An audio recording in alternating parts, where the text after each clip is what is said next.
are watching a master at work. Hey, what's going on? Hello, everybody, and welcome to another adventure of two persons and a coffee. This is the captain speaking. Rafael Chacín, as known as el Capitán Rafucho. And right now, welcome to the adventure. So, over the last episodes of Two Persons and a Coffee, which is an interview with some content creators, journalists, also athletes, personalities, and celebrities. Well, kind of. But right now, we got an amazing legend right now because right now he's an MMA personality on YouTube because over the last episodes I was talking about a baseball journalist and of course MMA journalist from down under for the United Kingdom in Europe. But right now we got a freaking legend right here on YouTube, but also on Twitter. So, ladies and gentlemen, this man has no introduction. So here it goes. Bane Davis. How's it going? Hey, man, what's going on? Can you hear me okay? Yes, we can hear you. You can hear it. Yes. Perfect, All right. perfect. So, first and foremost, we can talk about the review of the UFC 219 between Sean Strickland versus Israel Adesanya, the last title banter. But I know for a fact because this card right here, because they had two fights with finalized with two knockouts, but at the same main card they had Sean Strickland, which is from America, and Israel Adesanya from New Zealand, Australia, and of course South Africa. I mean, they just kind of a shock right now. But everybody they call it for the biggest upset of the event of the night between Sean Strickland versus Israel Adesanya. But I know for a fact that Sean Strickland, he understood about the assignment. He just watched all those videos that are about what's the biggest weakness, who's gonna be like the biggest impact about it. So give me any of the thoughts about Sean Strickland upset against Israel Adesanya on that fight in Sydney, Australia.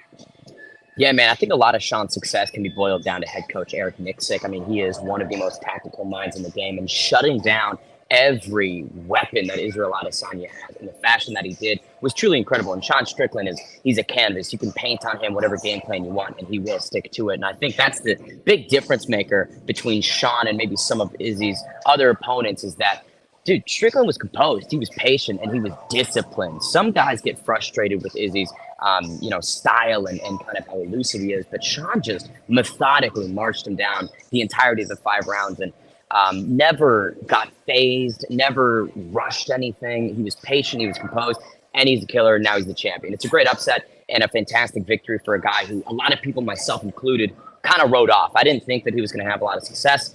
And boy, did he. Yeah, I know for a fact because over the first round, I mean, Sean Strickland, they had 27 in Israel, and they have dominated at the second and third round. But in the fourth and fifth round, that's what I mean. Very impressive about Sean Strickland. I mean, he dropped it like a shot. I mean, he understood it about because it was gonna be like one of the biggest upset. And right now, he's the new middleweight championship. But who's gonna be like in the next for Sean Strickland? Because I know after being a champion, so it's gonna be like, is it gonna be like a rematch between Israel Adesanya, or is it gonna be Dricos Duplessis, or is it gonna be like the winner of Costa versus Casamat?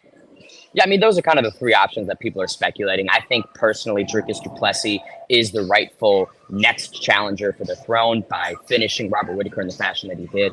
I think that's kind of solidified. I don't want to see Adesanya get an immediate rematch. He's had that treatment before. And again, Adesanya is 1-2 in his last 3, 4-3 in his last 7. So I'd love to see contender Izzy for maybe 2 fights, right? String together 2 top 10 victories and then challenge for the throne. And similarly with Paulo Costa and Khamzat Chimaev. Chimaev's first fight at 185, even if he gets by Costa, I don't think is enough for a title shot. I think Chimaev needs 2 victories inside the top 10 to earn a shot at the belt because you look at Dricus Duplessis, he's on like a 9-fight win streak, has a couple top 15 wins, and obviously such an emphatic last performance. Nobody should get a shot before Dricus Duplessis does, in my opinion. Honestly, he should have gotten this one, but, there we are. Yeah, exactly. So I even know about the Sean Strickland because he's very, very intense, and I know for a fact that Sean Strickland he's very solid at the defense because he understands about the karate combat, and he was more like very, very solid at the defense, but he knows how to grapple. And he knows it about the things. I mean, it was gonna be like an list for Sean Strickland because I know for a fact that he's now the champion of the UFC middleweight championship. So this is gonna be like the greatest idea. So another point that we're talking about is because right now today, which is marked Tuesday, September 12th. So right now, so they got the merger between the UFC and WWE. So they had the two, so they had the two companies between the mixed martial arts and the wrestling. So right now, had to go for the complete of the merger like a $2 billion. I mean, they could have like the merger. It's been like a finalized on today, but the merger had to contribute to all these things like that because it's gonna be like a merger between the mixed martial arts and the wrestling, which is kind of confused, but it brings out a lot of people, a lot of fans to all of the stuff like that. So, giving under the thoughts about the merger between the UFC and the wrestling because it's gonna be they have a great impact over they have the go for the impact over the last few months. So, what are your thoughts about the merger? Yeah, I mean, cool. I don't really have much of an opinion on it necessarily. I think that WWE and UFC have been in the same ballpark since the origination of both. It's sports entertainment, and you've got guys like CM Punk who come across the pond into UFC. You've got guys in Daniel Cormier who will go strap up the WWE referee outfit for a Hell in a Cell match. Like there is definitely some cross pollination that's occurring, and now that it's merged in a real executive business level, why not? I mean, I think that's the thing is a lot of UFC and mixed martial arts fans look down on professional wrestling, and I think that that's maybe the wrong mindset because there's some things that WWE does better than the UFC in terms of building up stars and creating storylines, narratives, which again is kind of the basis of pro wrestling. But they're selling out 80,000, 90,000 seat arenas, so there's obviously some proof to what they're doing that maybe we can benefit from. And now that a lot of those moms are going to be on the same, either board of directors or whatever that's going to look like, I'm excited for it. But ultimately, I don't give much of a fuck. I mean, I don't care. Yeah, I know because I know for a fact because it's gonna be like the perfect of the partner. I mean, if they have the only one roof about the TKO Holding Sports because they just spoken about the union between UFC and WWE under the TKO because it may be the crossover time to time, but it's not too worried about the point of because the mother of the deal with the depiction events for cities. Now there's a lot of possibilities to down the line because it's gonna be like the merger because right now it is officialized. But I see like a lot of great things that about the merger, like the big business. But if they're gonna ready to fight off at the gate, that it means that it makes it kind of in the same versus up because they know that about the work combined to basically like go to renew the schedules. I mean, on the top of that synergies that are bringing up the cost of energies. But I think there's gonna be like the merger in the company that they shape the sports and entertainment, which is very important between the mixed martial arts and wrestling, which is WWE and UFC. I mean, I don't think that there's going to be a significant overlap. I don't think you're going to see them come close together. In fact, I think with TKO putting them under the same roof, they're going to keep them more separate, maybe even. Because again, it doesn't make a lot of sense to merge them in terms of like the public sense. Maybe, yeah, the same mind behind it, sure, but they're going to keep them separate. I don't think there's going to be a lot more overlap with like the names and the figures and the fighters and shit like that. Yep. That is right. That is right. So right now, let's gonna move to the another topic, and I know this is gonna happen like because right now I just see like what are those things that I just really thought of about it. So, is it possible to make like? Is it possible to see an Alexander Volkanovski rematch? Because I would talk about because he just talking about Lila Tupulia, and he was said about this. He was talking about a lot of BS, and this is gonna be like because there's a lot of rumors gonna be like this one for a rematch of Alexander Volkanovski between the event of UFC 300, which is gonna come in for the next year. I mean, he won Islam Medikove. I mean, it's gonna be the biggest things that happened to go from because he has met by like a 2-5 match, but within it got the Ilya fight, you're gonna want to do the schedule, but it's not gonna be like to fit anything gonna happen because it makes like a lot of sense because especially the UFC number 300 which is coming up to the next year. But The true level to believe if the people want to see Alexander Volkanovski rematch, especially against Islam Makhachev. So, any thoughts about that? Yeah, I think Islam Makhachev and Alexander Volkanovski will certainly fight again. I mean, it was a great 5-round affair. And I think once Makhachev gets past Charles Oliveira, if he does, do Bronx is as game as they come. And he's always maintained that it was an off night when Islam beat him. So in October, he'll get the opportunity to show that. But let's say Islam beats Charles. Maybe Alexander can fight UFC 296 against Ilya December pay-per-view. And then, yeah, April or May, they can do that rematch. And it makes sense and the timeline works out. I'd love to see Alex take another crack at the belt. He is the most cerebral champion and one of the most high IQ fighters in UFC history. So, it's hard to not bet the pound for pound number one in Volkanovski in a rematch because I think, he was winning. If you let that fight go a 6th round, then Alexander Volkanovski stops Islam Makhachev, in my opinion. So I think that he's got a lot of steam coming into a rematch, and I'd love to see it. I mean, there are some worthy contenders at 155, but I still think that the top 10 is figuring itself out. And if Volk wants to dance and try to become double champ, then he should. Yeah, exactly. But also speaking about of Islam Makhachev, because not only of Alexander Volkanovski wants to rematch, but also they just published about the possible fight card between the UFC 294 between Islam Makhachev versus Charles Oliveira number 2. Because for the fact that Islam Makhachev, he was dominated at Charles Oliveira at UFC 280 to capture the lightweight championship.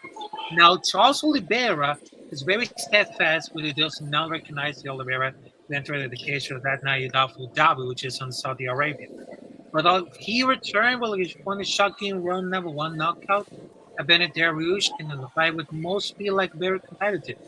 But it's gonna be very intricate, and Kazmat has really more to watch, including the ball between the Gilbert Burns, sorry for the 1 strike in the 5 fights. But I think this is gonna be the 2 fights is very interesting, which is Kazmat Chiabed versus Paulo Costa and Charles Oliveira versus Islam Makhachev. So both fights are going to get very interesting in October. So do you have any thoughts about what could it be this incredible match of this pay-per-view on October 21 on Saudi Arabia?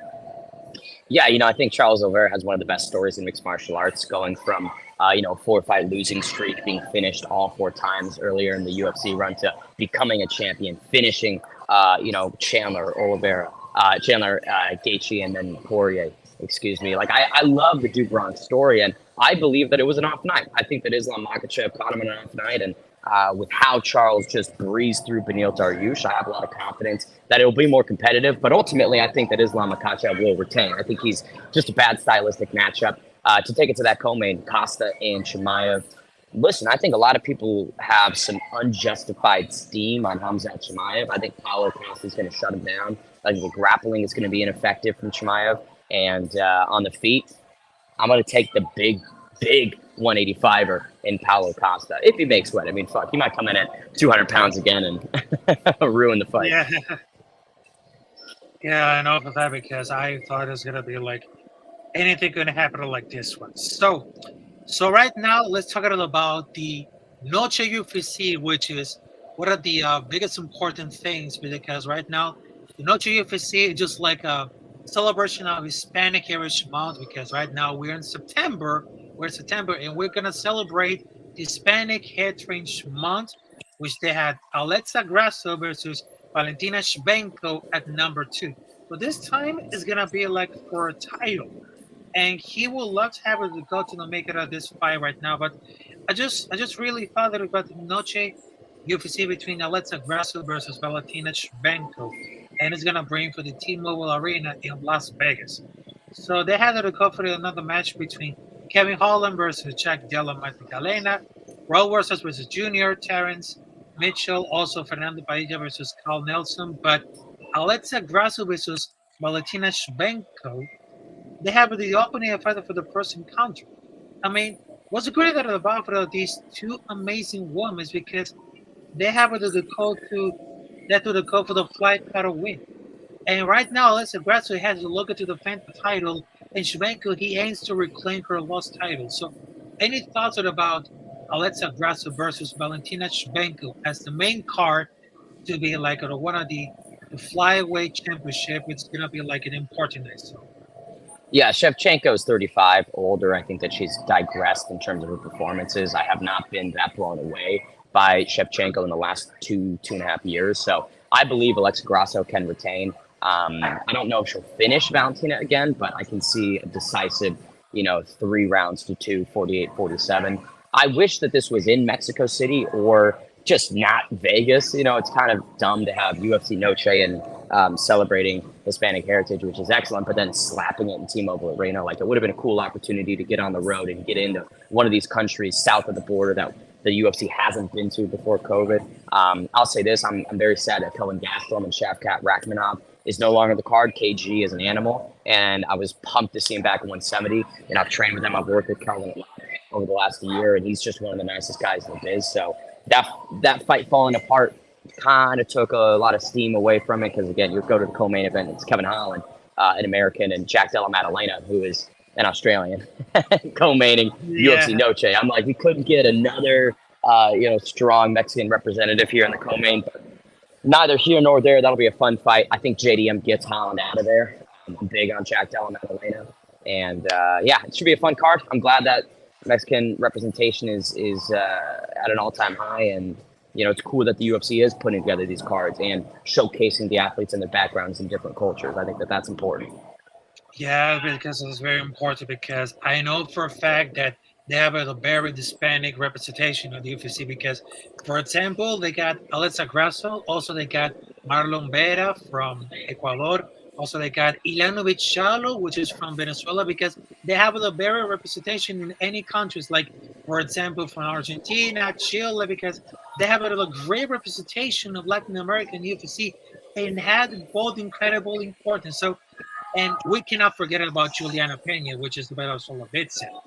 But this important thing that about the Latin American representation in the UFC, they have a great impact over the last few years. But I really thought they had to go for it. But it seems that they had to put on another event in South America, which is, for example, Brazil, which is very important because they know how to learn about the Brazilian jiu-jitsu and everything. But they had to. But over the next year, I would love to put it into some UFC cards, and not only in South America but also in like Australia, because I just saw for the UFC that back in Australia, because they have to put a lot of great input about the fans, and between Matt Holloway versus the Korean Zombie at this last match. So I would love to see like an international impact for the UFC to putting up the events, not only for the fight night but also the pay-per-view, which is very important. So any thoughts about to go for the next year if they ought to travel between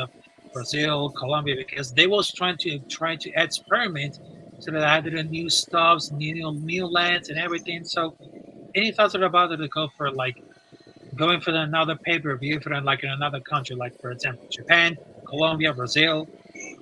Yeah, I mean, I got both sides of it. I understand the apex and the decrease in operational expenses and the luxury of doing those in-house shows. That is hard to beat, and especially if you're getting arenas that aren't paying you the site fees that you're asking for, upgrading to. I understand just heading back to Vegas and doing it there, but I think international, again, we talked about international representation and doing these road shows and appearing in these places that haven't had the UFC since before COVID, I believe is eternally impactful for the growth of the sport. And again, furthering our, impact on a global scene. The UFC is big, but if they're able to do these once a month, twice a month, cool shows in the Vancouvers, the Australias, the Brazils, the whatever you name it, I don't see a downside by galvanizing the international audiences outside of the, again, increase in expenses and money that you're going to need for it.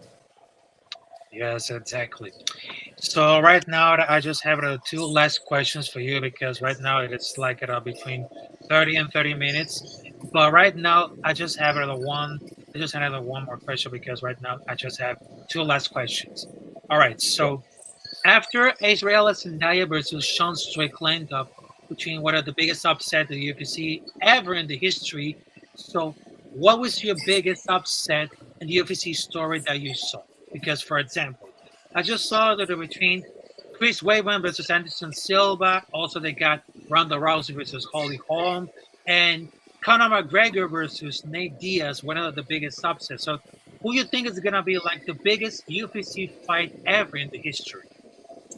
I mean, I don't know about Diaz and McGregor being one of the biggest upsets of all time. Conor was coming up like what, 2 weight classes. I don't think people should have been all that surprised. I don't know. I think Juliana Pena and Amanda Nunes is certainly one of the bigger upsets, simply because of how dominant Nunes was in that next fight.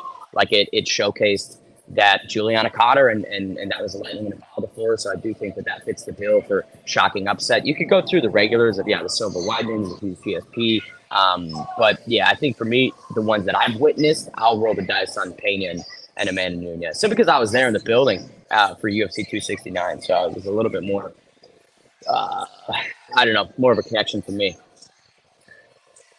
I mean, they have it as the biggest upsets because the number one biggest upset in the UFC history has got to be Matt Serra versus George St. Pierre. Everybody just talking about between April 2007 because everybody thought that George St. Pierre is gonna win, but then Matt Serra just came like a knockout, and I was just like it blew away.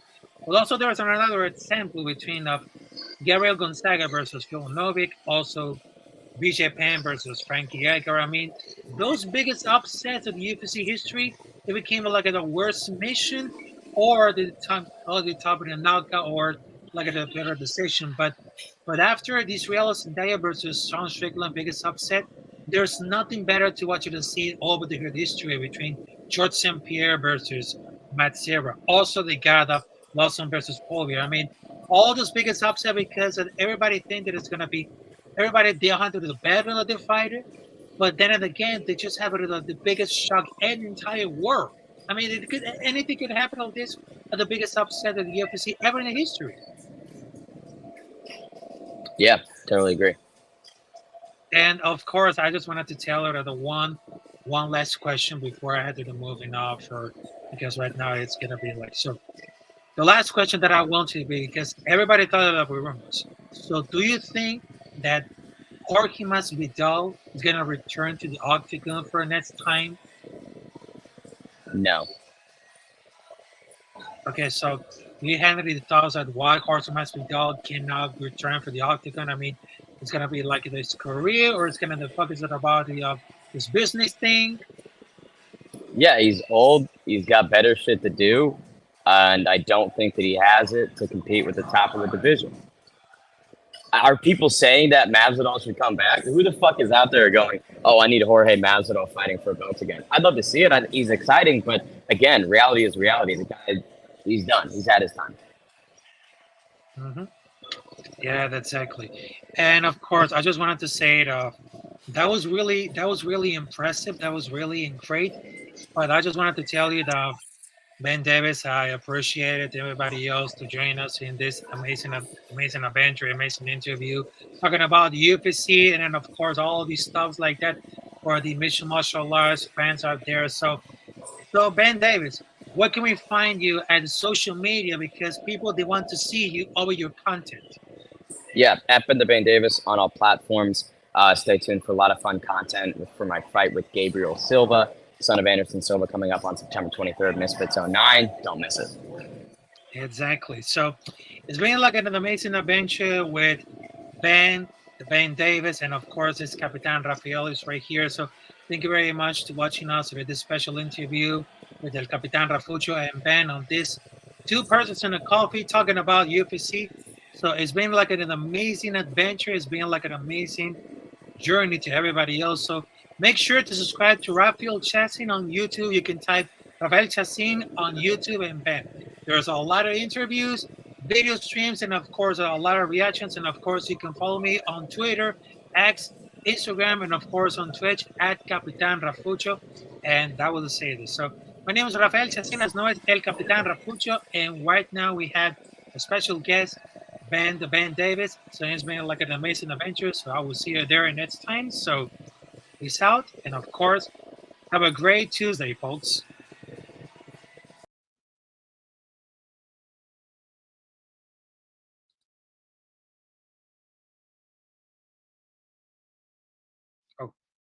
Oh, hold on a minute. Sorry.